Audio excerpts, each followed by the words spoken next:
Hola, buenos días, bienvenidos al webinar de esta semana. Gracias a todos por estar aquí. Me presento, soy Cristian Cortijo, técnico en ciberseguridad de Mitel. El tema que vamos a tratar en la presentación de hoy son los ataques cibernéticos, ¿vale?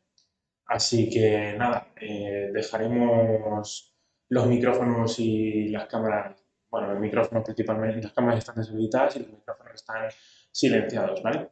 Al final de la presentación, de las diapositivas, se permitirá un tiempo, un intervalo de tiempo en el que se podrán realizar las preguntas que vayan surgiendo a lo largo de toda la presentación, ¿vale? Sin más, vamos a comenzar viendo el índice de contenidos, la tabla de los puntos que se van a tratar durante toda la, perdón, durante toda la presentación y vamos con ello. Bien, empezaremos definiendo, clarificando un poco algunos conceptos generales, ¿vale? Que hay que tener claro para focalizarnos, enfocarnos en el tema que vamos a tratar hoy, que es los ataques cibernéticos. Luego veremos la seguridad informática como la principal solución a este tipo de ataques, algunos ataques frecuentes que se dan a empresas, definiremos un poquito qué es el malware, algunos ejemplos de malware, veremos también un poquito qué es la inyección SQL, aunque a día de hoy no se utiliza mucho, no se lleve mucho, haya quedado obsoleta, es conveniente hacer un poquito de retrospectiva, perdón, desde que comenzaron ese tipo de ataques hasta que han prácticamente finalizado. Veremos en qué consiste una inyección SQL, un ejemplo de una inyección SQL, y luego pasaremos a una práctica de laboratorio, ¿vale? En la que tendremos una máquina Windows 10 cliente y otra con Kali Linux instalado, en el que probaremos un ataque de man in the middle, ¿vale? Pues es un ataque de man in the middle en el que simularemos un ataque a RP spoofing, ¿vale? Un envenenamiento de las tablas RP. Esto lo aclararemos conforme vayamos a hacer la práctica. Luego tendremos otra diapositiva con conclusiones de lo que es el ataque en sí de RP spoofing.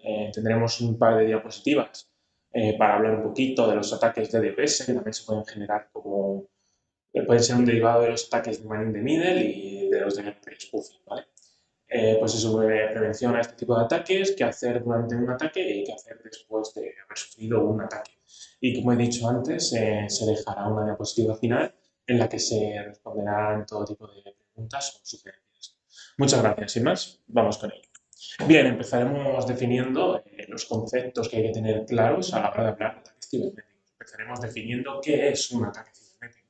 Bueno, pues son intentos deseados de robar, exponer, alterar, deshabilitar o destruir información o corromper un servicio informático mediante acceso no autorizado.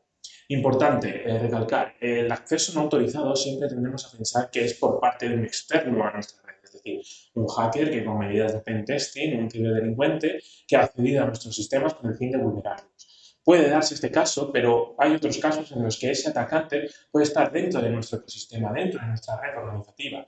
Entonces no tiene que utilizar medidas de pentesting, de penetración de sistemas informáticos. Basta con que sepa realizar ataques concretos sin estando en la misma red, ¿vale? Como es el ataque de ARP spoofing que vamos a emular hoy aquí en vivo y en directo. Bien, ¿quién realiza este tipo de ataques? Bueno, pues las organizaciones de ciberdelincuentes anónimas, ¿no? Personas aisladas con conocimientos en seguridad informática avanzados, como pueden ser los hackers, ¿no? Que todos conocemos, equipos especiales programados para ellos. Con equipos me refiero a hardware, es decir, equipos informáticos que un hacker o un ciberdelincuente ha programado previamente con el fin de utilizar ese conjunto de equipos a modo de botnet para atacar a una empresa, etcétera. Y luego pues hay empresas especializadas en realizar ataques, ¿no? Sabemos que existe cierta competencia desleal en el ámbito de la tecnología, entonces hay muchas empresas terceras, es decir, aisladas, que no tienen nada que ver con otro tipo de empresas, que prestan sus servicios de ataques a otras con el fin de proliferar ese tipo de competencia desleal, ¿vale? ¿Con qué fin? Bueno, pues la mayoría de atacantes hace mucho tiempo, en cuestión de 15, 12 años, los ataques se ejercían para obtener un reconocimiento público, ¿no? Por ejemplo, un hacker, un ciberdelincuente, esto se suele dar más en hackers que en ciberdelincuentes, ¿vale? Un hacker que conseguía vulnerar un sistema de seguridad informático y gracias a ello pues obtenía reconocimiento público, lo cual luego llevaba a una gratificación económica dependiendo del ámbito en el que que abarcase, ¿no? Luego otro fin, otro objeto, otro objetivo, pues sería la gratificación económica, ¿no? El ciberdelincuente consigue introducirse en este tipo de ecosistemas y en este ecosistema encontramos información económica de alta accesibilidad, se hace con ella y puede realizar a lo mejor alguna transferencia o alguna cosa todavía un poco más extraña y gracias a eso consigue una gratificación económica. O muchas veces también se utiliza para ocasionar un perjuicio. Un perjuicio es tumbar un servidor, por ejemplo, y dejar y ocasionar pérdidas económicas a esa organización, a esa compañía. Y ya el último motivo que se suele dar también en la actualidad serían las pruebas de un sistema, ¿no? Hemos establecido en nuestra organización un sistema de seguridad informático y vamos a contratar a alguien, vamos a pedir ayuda a alguien que esté puesto en el tema, un hacker, por ejemplo, un hacker ético, que nos ayude a ver si nuestros sistemas de seguridad son lo suficientemente viables y eficientes a la hora de que un atacante pueda intentar romper todas estas barreras, ¿no? A modo de auditoría. Bien, ¿quién o quiénes son los objetivos de este tipo de ataques? Bueno, en realidad todo el mundo. Pueden ser desde personas concretas, empresas, incluso gobiernos o seres gubernamentales. Pongamos un ejemplo. El CEO de alguna empresa importante pues, podría sufrir un ataque de phishing, por ejemplo, con el fin de obtener información sensible, ¿no? O alguna persona en concreta, pues porque resulta que pertenece a las altas esferas y tiene información privilegiada o información importante que el atacante quiere conseguir, ¿no? Es decir, a día de hoy la mayoría de ataques van enfocados a gobiernos y sedes gubernamentales o personas concretas, pero realmente tú, o sea, tú, yo, cualquiera, como usuario final, puede sufrir un ataque informático, ¿vale? Un ciberataque. Bien, ¿cuál es la solución a este tipo de ataques? Bueno, pues la solución es la seguridad informática. Actualmente vivimos en un paradigma en el que existe en constante crecimiento una guerra tecnológica entre distintas compañías del sector, incluso compañías que no están relacionadas con el ámbito de la informática, promueven este tipo de prácticas, de competencias desleales, contratando servicios de terceros que eh, por así decirlo, aumentan la competencia desleal a través de este tipo de ataques informáticos. ¿Vale? Esto hace que nuestros sistemas de seguridad deban actualizarse cada vez con mayor frecuencia. La desactualización no es una opción. Nunca se sabe de dónde puede venir un ataque informático. Por ello es vital proteger todos nuestros sistemas. ¿Vale? Entonces, la solución sería la seguridad informática. Bien, ataques frecuentes que podemos sufrir dentro de una empresa o una organización. Bueno, pues, en esta diapositiva nos hemos centrado un poco en el correo electrónico, pero realmente hay muchísimas vías por las que se puede sufrir un ataque, ¿no? Entonces, vamos a centrarnos en el correo, que es lo más habitual, pero ya digo que pueden ser ataques que vengan vía WhatsApp, vía email, vía SMS, vía Internet, es decir, con Internet me refiero a la navegación en la propia Internet, ¿vale? Algún ejemplo sería el phishing, ¿no? Engañar a una víctima, generando confianza, haciéndose pasar por una persona, entidad o empresa que éste cree conocer, ¿no? Entonces, lo típico, un CEO, un alto cargo de una empresa importante, recibe un correo electrónico de una entidad bancaria. Por ejemplo, te notifican una transferencia de una cantidad enorme de dinero y te dice, oye, nos ha resultado raro este movimiento, haz clic en este botón, por ejemplo, para auditar o confirmar este tipo de transferencia. El CEO llega, pulsa sobre el botón y pide las credenciales en un sitio Apache, en un servidor Apache web falso, ¿no? Por ejemplo. El CEO, sin darse cuenta, no tiene por qué saber de conocimientos informáticos avanzados, introduce las credenciales y una vez que las ha introducido, al hacer submit en este formulario, le llegan las credenciales a este atacante, por ejemplo, y, y ya tiene acceso a lo que sería toda la gestión bancaria de este tipo de empresas. ¿Vale? Ese sería un ejemplo. Luego tenemos el Wally, que está un poco enfocado, es una evolución del phishing, por así decirlo, pero va dedicado a gente de muy alto nivel, es decir, gente de las altas esferas, ¿no? Como podría ser un presidente de gobierno, alguna institución como podría ser la CIA, ¿no? Son ataques no masivos, pero son ataques muy, muy ambiciosos, ¿vale? Rara vez se ve esto así y la principal diferencia con el phishing es que, bueno, el phishing en realidad no tiene por qué ir enfocado a algo bancario, pues, sino puede ser a lo mejor competencia desleal y en conseguir las credenciales de Twitter para acabar con la reputación de esa compañía, por ejemplo, ¿no? A través de unos tweets. Pues el cual va más enfocado a conseguir información financiera, ¿vale? Es la principal diferencia que existe entre una y otra. Y luego tenemos el malware en general, ¿no? El malware, a fin de cuentas, no es más que un software programado por el atacante que se instala o no en el sistema que tenga el usuario final y termina por hacer distintas acciones maliciosas dentro del equipo, ¿vale? Bien, siguiendo un poco con lo que es el malware, vamos a definir un poco estos tres conceptos, ¿vale? Que son los principales malware que todos hemos escuchado y que están presentes a día de hoy en el mercado, ¿vale? Un troyano. Un troyano puede ser un fichero PDF, ¿no? Un software que se disfraza de algo aparentemente conocido o inocente. Pero realmente el usuario no sabe si eso es malicioso o no. Cree que no. Entonces, sigue adelante con ello. Entonces, este troyano se instala en el equipo porque nosotros le hemos dado acceso como usuarios finales, ¿vale? Y termina por infectar nuestro equipo y tomando el control, ¿vale? Algunas medidas para defender esto serían los antivirus y los firewalls, ¿vale? Luego tenemos el spyware, que es una evolución del troyano, ¿no? Que en realidad es un software especialmente diseñado para el robo de información, ¿vale? Por ejemplo, nos hemos descargado un programa, un troyano, nosotros creemos que es aparentemente inofensivo, ¿vale? Lo instalamos y resulta que ese troyano lleva dentro incrustado un spyware, ¿vale? Que es a lo mejor un programa que está recopilando información desde de nuestro disco duro, ¿vale? De nuestra raíz, de la raíz de Windows, por ejemplo, en adelante, lo que es todo el disco C, y la información que él considera más importante la recoge y la envía a lo mejor a un servidor de un tercero para posteriormente ser tratada y vendida a terceros, ¿vale? Entonces, es una evolución de un troyano, por así decirlo, o muchas veces van acompañadas juntas. Tú instalas un troyano y ese troyano termina en un spyware. En fin. Realmente todo lo que es el malware convive un poco y hay líneas un poco difusas a la hora de definirlo, ¿vale? Bueno, y el ransomware, el más peligroso. Que sea el más peligroso no quiere decir que sea el único con el que haya que tener cuidado. Son todos peligrosos, ¿vale? Pero este es el que nos puede ocasionar un perjuicio mayor, ¿vale? Es un software que se instala en el equipo o no, ¿vale? No tiene por qué instalarse. Hay mucho ransomware que no se instala, no es visible para el usuario, ¿vale?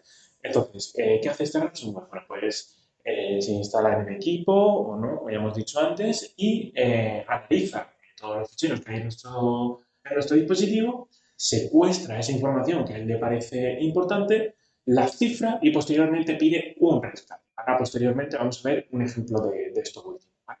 Entonces, tener cuidado con este tipo de malware porque el ransomware es más frecuente de lo que nosotros nos pensamos. Todos conocemos a alguien, bueno, yo por ejemplo conozco a una profesora que entró en una web, quería bueno, de un viaje, ¿no? Pagó un viaje, pues ella creía, o eso creía ella, y en realidad lo que le había dado acceso era un programa de terceros a su banco, ¿vale? Y le habían robado 4.000 euros, ¿vale? Esto realmente se debe a que seguramente esa web ha instalado algo en tu navegador, un ransomware, que haya sido capaz de cifrar la información que tú has obtenido para acceder a tu sede bancaria, ¿vale? Entonces, prestar atención a ello, ¿vale? Bien, algunos ejemplos de malware. Bueno, pues tenemos, por parte de los troyanos, tenemos Tementary, que se hizo muy popular a principios de 2018, que trabajaba exclusivamente en la papelera de reciclaje, ¿no? El propósito que tenía este troyano era el robo de archivos multimedia, es decir, imágenes y vídeos. ¿Cómo funcionaba? Bueno, pues modificaba la fecha de creación y eliminación de documentos. Se instalaba en la papelera de reciclaje y la papelera de reciclaje es un componente del sistema operativo que no todo el mundo está pendiente de ella, no todo el mundo utiliza. Mucha gente te va mandando documentos, archivos, manda de todo a la papelera de reciclaje y cuando se acuerda, borra lo que hay dentro. Y no está mal. Pero si instalamos este tipo de troyano, el Cemetery, por ejemplo, lo que hacía es que todo documento, archivo, todo lo que mandaba el usuario de la papelera, le modificaba la fecha de creación y de eliminación. Por ejemplo, tú eliminabas un archivo con fecha 12 del 12 del 2012, todos los días cuando tú arrancabas el sistema operativo, modificaba la fecha de ese fichero. De forma que si tú no vaciabas la papelera de reciclaje, iba a estar siempre ahí. Conforme se iba instalando este troyano, se iban realizando modificaciones en él, hasta que llegó un punto ya de que se fue de control y ese cambio de fecha hacía que los equipos colapsasen. Es decir, el usuario que no borraba nunca el reciclaje, ¿vale? Normalmente, cuando hay mucho volumen de información, en el caso de Windows, se eliminan solos, ¿vale? Pasado creo que un periodo de 30 días, no lo sé, no estoy muy seguro, creo que sí. Entonces, se eliminaban y ya está. Pues este troyano alteraba eso, no se eliminaban, se quedaban ahí y cuando tú te querías dar cuenta no tenías espacio en el disco, no podías arrancar el sistema operativo, perdías todo, etc. Hasta que ya se llegó a un punto, una evolución, en la que cuando tú vaciabas la papelera de reciclaje, a nivel gráfico para ti se había vaciado, pero en realidad esa acción llevaba una función incrustada que mandaba estos ficheros a un servidor de terceros. ¿Vale? No se pudo seguir la pista de qué se hacía con toda esa información. ¿Vale? A día de hoy todos los antivirus ya están preparados para este tipo de software, pero en su día fue un gran dolor de cabeza. ¿Vale? Bueno, siguiendo con el spyware, ¿vale? Es un tipo de malware, como hemos dicho antes, ¿no? Que puede generar anuncios publicitarios. Es el más típico y que todos conocemos, ¿no? Los famosos pop-ups que nos salen en el navegador de una forma muy molesta, muy invasiva, con una publicidad muy agresiva, incluso con unos direccionamientos de URL un tanto extraños, ¿vale? Esto se recopila una información del usuario que está navegando por la red y la va transmitiendo a servidores sin la autorización de este y muchas veces de forma invisible. Seguro que a más de uno le ha pasado de, no, pues yo he estado navegando en X tienda de componentes informáticos y es que resulta que en todas las webs en las que entro me aparece publicidad de componentes informáticos. Bueno, pues lo más seguro es que tengas un spyware instalado que sea una adware, ¿vale? Es decir, recopile tu información de navegación para mostrarte anuncios, ¿no? Y luego, cuando tú, conforme vas generando ese movimiento, esa información es vendida a terceros, ¿vale? Hay que prestar especial atención a eso. Hablemos del Locker, que es un ransomware que en 2015 trajo de cabeza a toda la comunidad informática. Era un software, ¿no? Que nos instalaban en el sistema operativo, tú no sabías que existía y cogía toda la información que tú tenías en tu disco, la cifraba y una vez que estaba cifrada y tú ibas a arrancar el sistema operativo, te decía que era imposible arrancar el sistema, ¿vale? Que tú tenías que pagar un Bitcoin, no me acuerdo el precio que tenía un Bitcoin en 2015, pero barato no sería, tenías que pagar un Bitcoin por recuperar tu equipo. ¿Qué pasó? Se infectaron montones de servidores, montones de equipos y demás. Pero la persona que estaba detrás de este software, bueno, pues en menos de una semana liberó todos los equipos y los liberó. Pero realmente liberó todos los equipos, ¿le hubiesen pagado o no? El dinero, no se devolvió el dinero, ¿vale? No, el creador se disculpó públicamente, pero realmente el dinero se quedó, ¿vale? O sea, entonces, este usuario lo que buscaba, bueno, este usuario, este ciberdelincuente, lo que buscaba era, por un lado, la fama y por otro lado, la gratificación económica, esta vez, las dos. Bien, vamos a hablar un poquito de la inyección SQL, que es algo antiguo pero terriblemente mortal, ¿no? SQL, a fin de cuentas, sus iniciales Structure Query Language, es un lenguaje de consultas. Bueno, realmente no es un lenguaje de consultas, porque se pueden hacer muchas más cosas, pero sí que está muy enfocado en lo que es el tratamiento de las bases de datos, ¿vale? Entonces, vamos a dar paso a la siguiente diapositiva para ver en qué consistía la inyección SQL. Bueno, pues era un método, bueno, era y es, lo que pasa que actualmente no se utiliza, ¿vale? Es un método de ataque que consiste en insertar un código intruso, un código previamente programado que aprovecha una vulnerabilidad informática en el propio código en este caso sería una tabla de una base de datos, ¿vale? Sobre todo en la validación de entradas de una base de datos, ¿no? Cuando vamos a hacer un login a una página y nos tiene que dar la autorización a esa base de datos, tiene que comprobar si el campo de usuario es correcto y está correctamente relacionado con la contraseña, es decir, las claves primarias, por así decirlo, coinciden entre ellas dos, o sea, en este caso la contraseña sería una clave foránea y el usuario sería la clave primaria. Si coinciden esas dos, te devuelve un true, te retorna un true y te permite el acceso al sitio, ¿no? Pues esta vulnerabilidad radicaba en la incorrecta comprobación o validación de estos datos, ¿no? Permitía al atacante alterar el código fuente desde fuera de la propia base de datos, ¿no? Es decir, tú tenías acceso como root a esa base de datos, ¿no? Y podías alterarla a tu antojo. Bien, ¿cómo se llevaba a cabo esta práctica? Esta práctica a día de hoy es imposible realizarla porque SQL ha sufrido constantes actualizaciones y a día de hoy sigue actualizándose, así como todos los software de gestión de datos, ¿vale? Como puede ser Oracle, SQL Server, SQL Developer, Todo este tipo de motores se van actualizando constantemente y realmente está bien. Las bases de datos están presentes en todos los ámbitos de nuestra sociedad, ¿no? Desde nuestros DNIs, que están en una base de datos de la Policía Nacional, desde nuestra información que está en el servicio de sanidad pública, en fin, entonces es muy importante, al estar presente en tantos sitios, prestar mucha seguridad a esas bases de datos.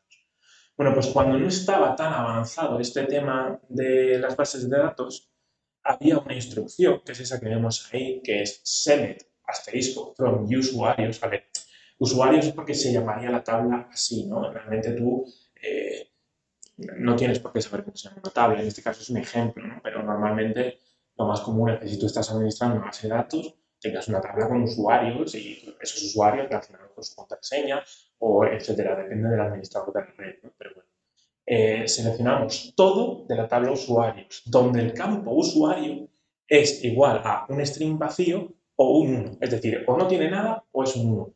Y eso tiene que ser igual a 1 y en la contraseña también o vacío o un 1, de forma que esto te retorne un 1. Es decir, tú aquí lo que estás forzando es que las dos validaciones te retornen un true, ¿vale? Si las dos validaciones te retornaban un true, el tercer resultado para que tú accedieras a esa base de datos era un true. Entonces, se conseguía así. Tú, además, accedías a la base de datos como permisos de root, porque estás forzando dos condiciones que son de seguridad, fuesen true y true, ¿vale? Entonces, te permitiría libre acceso a la base de datos. Ya digo, hoy en día esto no es así, ¿vale?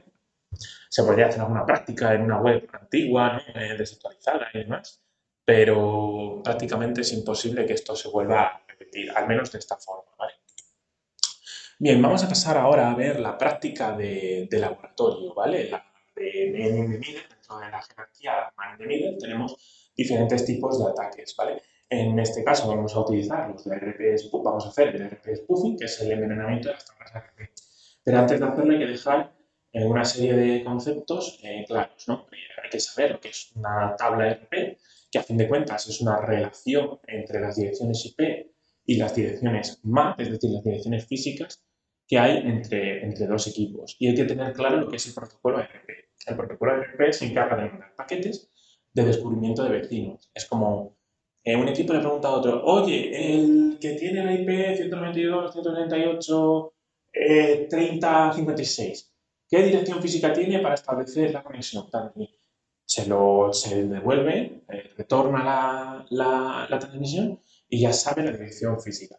¿Qué ocurre? Nosotros lo que vamos a hacer es un envenenamiento de esta tabla. ¿Cómo se hace esto? Bueno, pues necesitamos un Kali Linux y en ese caso he escogido una máquina Windows 10 cliente. Entonces, vamos a colocarnos en medio de lo que es el cliente, el Windows 10 cliente, y el gateway, la puerta de enlace, ¿vale? Entonces, una vez que nosotros nos colocamos ahí y mandamos al cliente esos paquetes RP y le cortamos la comunicación con el router, no hay forma de que él distinga nuestra dirección de la del router. Entonces, al hacer eso, si nosotros establecemos una transmisión unidireccional, es decir, nuestra al cliente, vamos a permitir capturar todo el tráfico que ese cliente quiera hacer de salida hacia el router, porque nosotros vamos a ser el router en ese momento. Si lo hacemos en dos direcciones, vamos a provocar un ataque de man in the middle, donde vamos a poder ver los paquetes siempre y cuando no capemos la,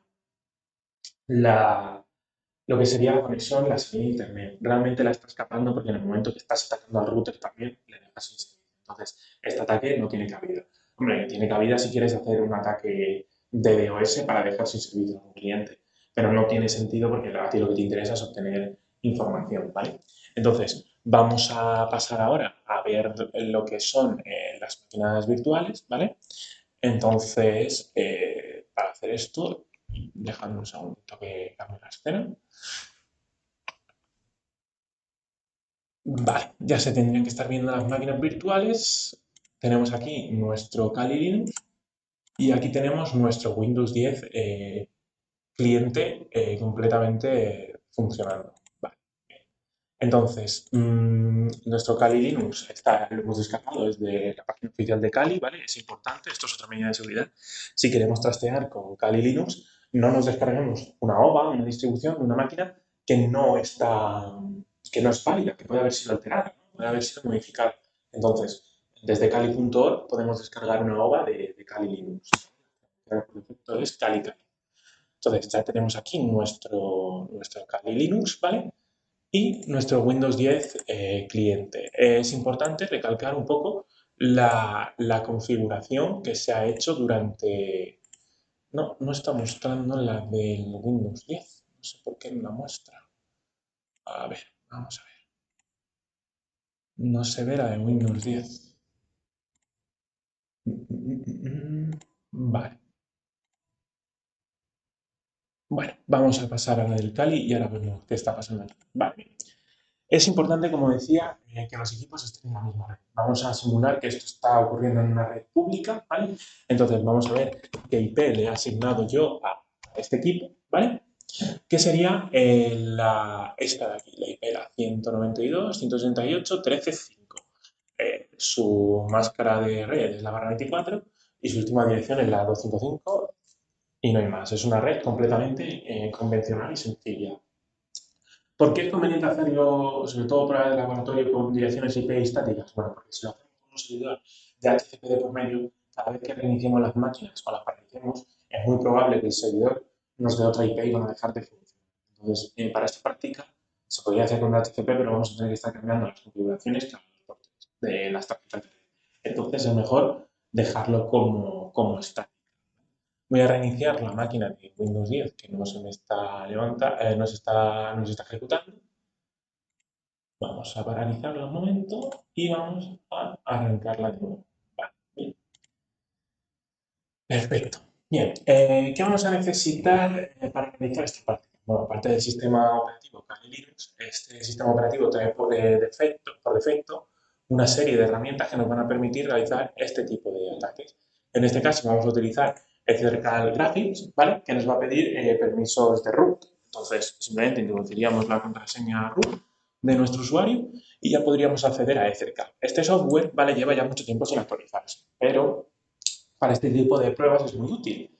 Este programa lo que hace es capturar, no captura paquetes, lo que hace es envía paquetes RP, como he dicho antes, ¿vale? Depende, tiene muchos tipos de ataques, ¿vale? Entonces, lo principal para comenzar sería configurar esto. Esto lo podemos tener marcado, ¿no? Yo lo tengo marcado. Luego seleccionar nuestra tarjeta de red, en este caso es C0, ¿vale? Y simplemente una vez que ya tenemos todo esto, validamos. Vale, ya hemos validado. Ahora lo que tendríamos que hacer sería, vale, a ver si arranca Windows 10. Ahora, una vez que ya estamos aquí en FK, lo que tendríamos que hacer sería elegir el tipo de ataques que queremos, ¿no? Bueno, por ejemplo, primero podemos escanear host, ¿vale? Vamos a escanear los hosts, vamos a terminar que dejen de escanearse y te dice que ha encontrado 3 hosts, ¿vale? En este caso nosotros haríamos clic aquí y aquí podemos ver nuestras máquinas.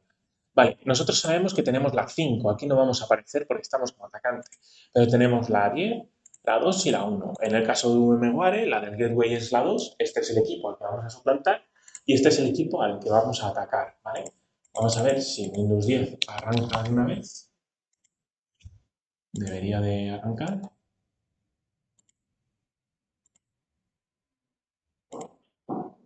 Y si no, pues mostramos la parte del Kali Linux. Vale. A ver, vamos a cambiarle alguna cosilla. Vamos a darle... Importante, las redes podemos crear una red NAT, ¿vale? Para que entre ellos se puedan ver.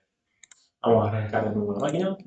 Y bueno, ahora aquí, ¿cuál sería el siguiente paso? ¿Vale? Pues vamos a dejar a Windows 10 que arranque.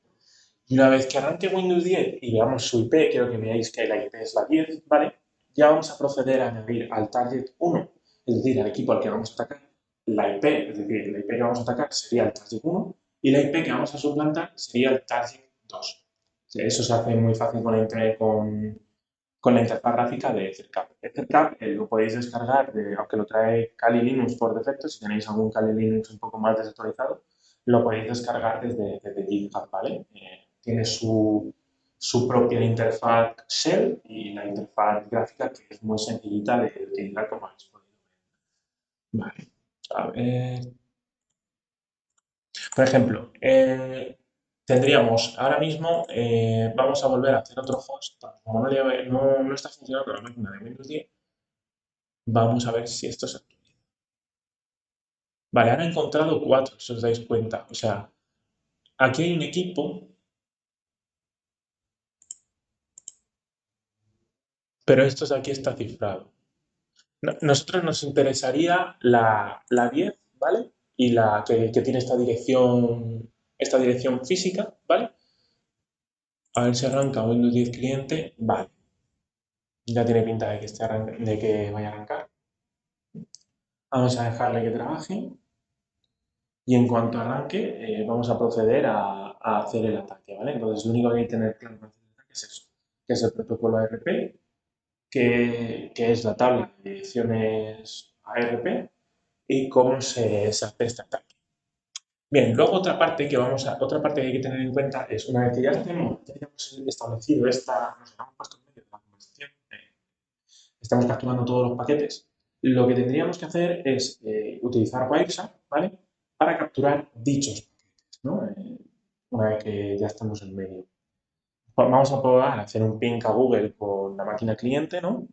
Y ver si el Wireshark vais a ver, nos va a retornar un mensaje que dice, oye, que hay direcciones que están repetidas, ¿vale? Aquí está ocurriendo algo. Entonces, con Wireshark, este tipo de ataque se podía prevenir si tenemos un administrador monitorizando la red, ¿vale? Vamos a ver si termina de actualizarse el Windows y vamos con ello.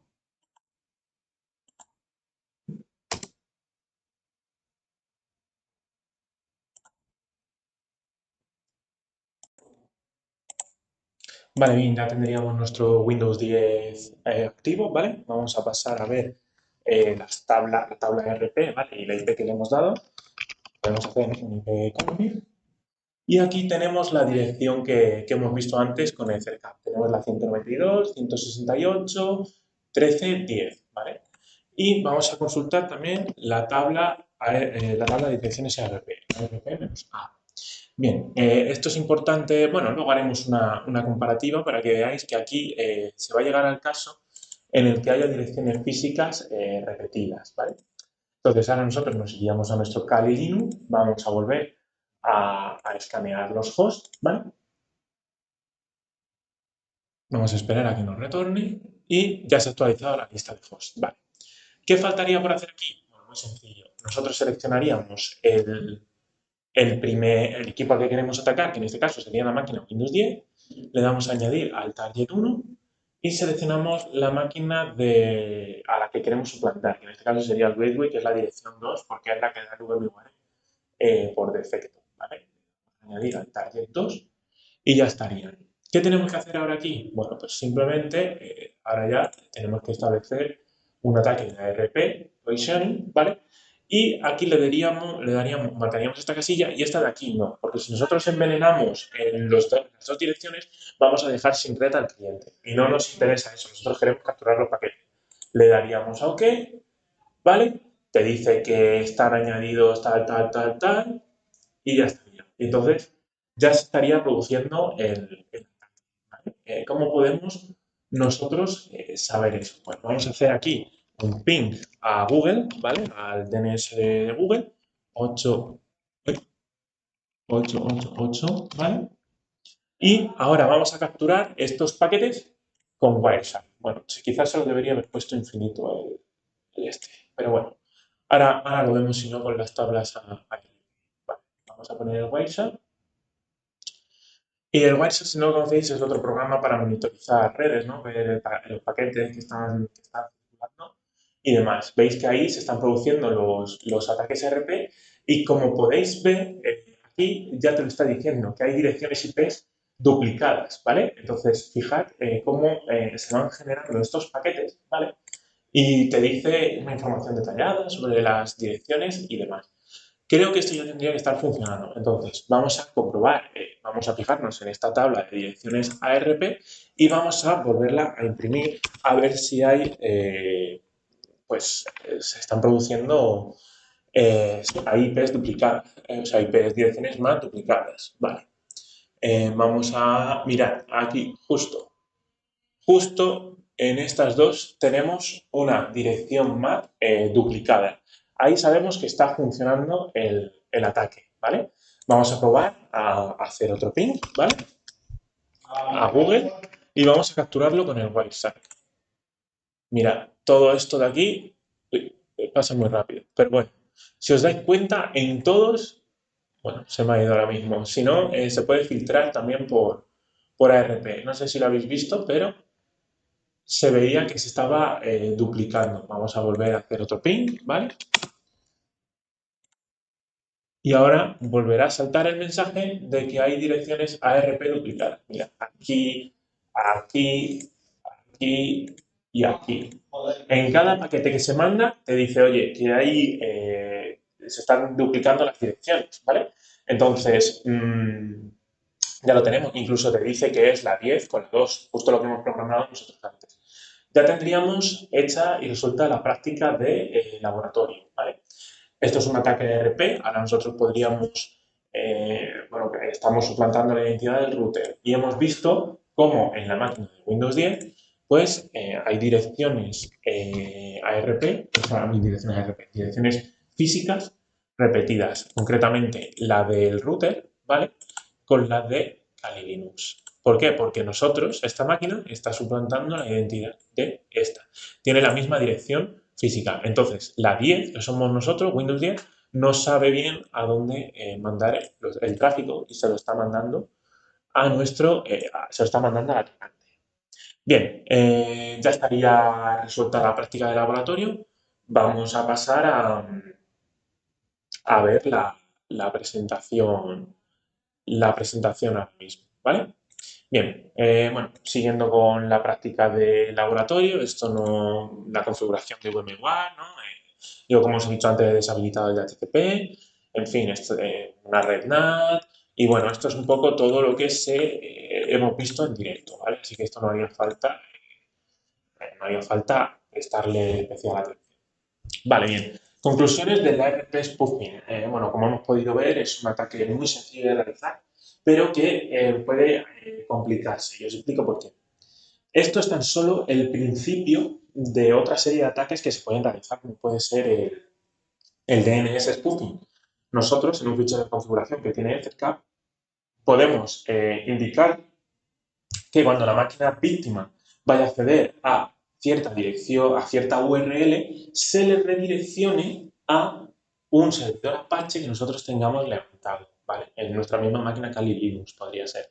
De forma que a lo mejor nosotros podemos introducir, cuando la máquina cliente se quiera dirigir a www.instagram.com, que le redireccione a 192.168.13.5, que es nuestra máquina, y nosotros levantar ahí un servidor Apache con otra herramienta que tiene Kali Linux para clonar páginas web por completo.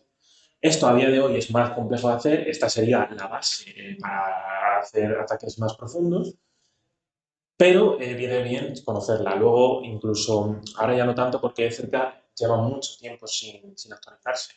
Pero bueno, antiguamente con Windows XP existía el plugin de remoto de browser que lo que hacía es replicaba la navegación que estaba haciendo la máquina cliente en la máquina atacante. Es decir, si nuestro víctima, la máquina víctima, se conectaba a través de Mozilla Firefox a google.com o a facebook.com, nosotros se nos abría una ventana en nuestro navegador, ¿vale? Donde veíamos toda la navegación en tiempo real que estaba teniendo la víctima. Esta imagen lo muestra muy bien el tipo de ataque que hemos hecho, ¿vale?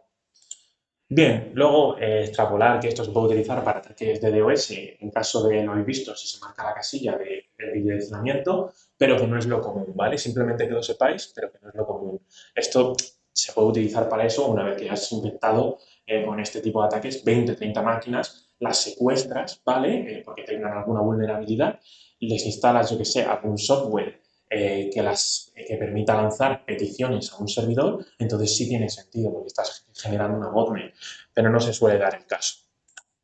Bien, prevención de este tipo de ataques. Bueno, pues por ejemplo, el ataque de RP spoofing se puede prevenir con un administrador de red que esté con Wireshark pidiendo todos los paquetes constantemente, ¿no? Entonces, en cuanto Wireshark le dé el mensaje de, oye, que hay direcciones que están duplicadas, va a saber que hay un ataque de RP spoofing y va a poder remediarlo. Entonces, esto es muy sencillo. Otra forma ya a modo de usuario final de que no nos ocurra esto sería establecer un fichero en el sistema operativo, una caché de esas tablas RP. Pero esto solo sería útil si nos conectamos siempre a las mismas páginas web, es decir, hacer un enrutamiento estático puro y duro. Otra solución es utilizar un VPN. Si utilizamos un VPN, esto no va a ocurrir. En fin, hay diferentes alternativas, ¿no? Un firewall que sea capaz de capar este tipo de protocolos cuando ocurren en masa, ¿no? Como está ocurriendo ahora mismo. Bien, estas son algunas medidas de prevención que podemos tener, ¿no? Y otras más generales, pues bueno, utilizar antivirus por si el atacante ha incrustado un troyano en nuestro equipo, el uso de firewalls, ¿no? Ya hemos hablado de ello, tener especial cuidado con el correo electrónico, también hemos hablado de ello, segmentar la red en VLANes, por ejemplo, con un switch que lo permita, o una AP, por ejemplo, podemos coger no queremos que la gente que está en la red 10 pueda realizar porque yo que sé, puede ser gente conflictiva en una red pública, no queremos que la gente que se conecta a la red 10 pueda acceder a la red 20, por ejemplo. Simplemente se les divide en VLANs y no va a ocurrir este tipo de ataques. Esto, siguiendo con el siguiente punto, lo de limitar los usuarios de la red, los permisos que podamos otorgar, esto tiene sentido en entornos de dominio, ¿vale? Limitar el acceso a los recursos de Internet, ¿no? Para que no puedan descargarse ningún tipo de fichero que pueda poner contra las cuerdas de nuestra organización, establecer un sistema de confianza cero, es decir, desconfiando de personas externas a nuestra organización y de todos los recursos que podamos obtener de Internet, ¿no? Importante no almacenar ninguna cookie de inicio de sesión en el navegador, porque si un atacante hace un ataque de spoofing, como hemos hecho nosotros, con el plugin de Remote Browse o DNS Spoofer, va a poder acceder a esas cookies y utilizarlas para acceder él y suplantar tu identidad, ¿vale?